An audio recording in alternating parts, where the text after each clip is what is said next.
Something you might not know about me, my career as a journalist started on September 11th, 2001. I was actually in New York City doing an internship at CBS News, working on their Sunday morning show, and was heading into my internship that morning.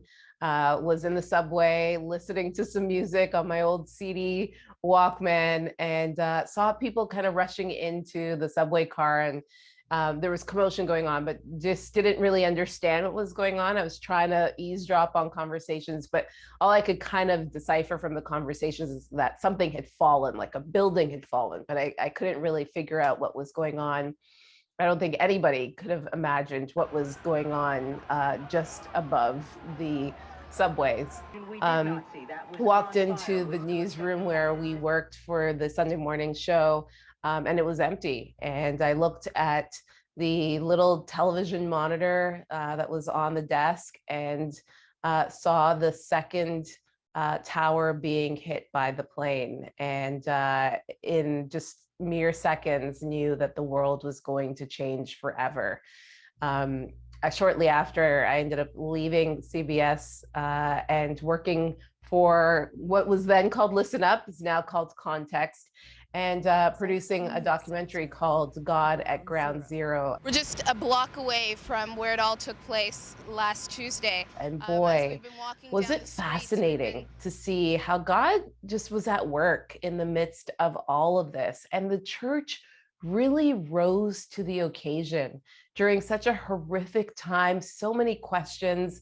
You know, in the early days in New York, I mean, I remember right after leaving work in the evening and not even knowing what bus to get home on because everything had just been turned upside down. One person I got to interview and connect with while I was there was a man by David Bulger, and he lived basically a block away from Ground Zero and describes kind of what he saw and what he heard that day. Check it out. Then I looked up and I saw the flames, and it was just a completely lonely feeling. It was a sad, deep sadness and a shock to think that quickly so many lives had to be gone because the space that the flames were taking up showed it was a number of floors. I was just so completely aware of the presence of God and how nothing else mattered. Because you didn't know, like after that second plane hit, you didn't know there wasn't going to be a third and a fourth and a fifth. All you had right then and there was just you and the Lord, and that was it. And there was a peace, an amazing peace that came from that. All the stuff, all the props, just don't matter at all. The only thing that matters is God, and you really came face to face with Him in it. And that's I think the presence of God was so strong in this city, and so many people, even that don't know Him, know that something happened, and they feel an emptiness that they want filled. You know, one story that kept coming up during that time, 20 years ago, on the day of 9/11, was the role that St. Paul's Chapel played. It's this little chapel, and if you ever go to New York, even today, it's still there. And it's kind of it's nestled in between all of these really big high-rise buildings down where the World Trade Centers once stood.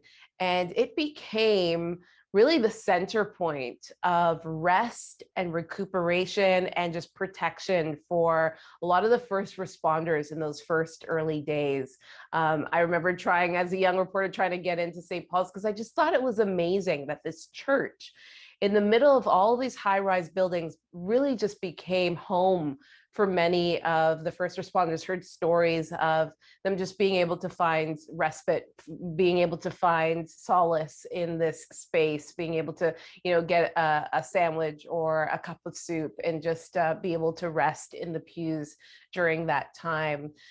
We also got to speak with Hans Toki, who is a Canadian who had moved to New York and was there right after, actually during, obviously, the terrorist attack, and really went into action in helping down at Ground Zero and helping the first responders.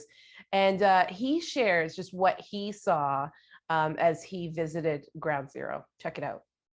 Disaster relief workers say there's signature things about every site. The signature things about New York's disaster relief is the dust. the drywall dust that just went everywhere and coated everything.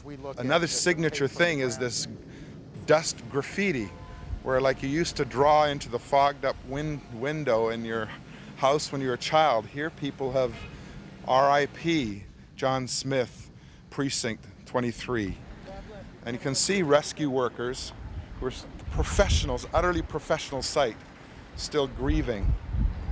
One of the poignant things for me was a bus that was right in front of the buildings, and it was an MTA Greyhound bus. Now they've taken a lot of the other flattened vehicles out of there, but this bus still remains, and people are starting writing over this bus. So here it is in front of the World Trade, like a little memorial stone bus. Other scenes that are just incredible is seeing just the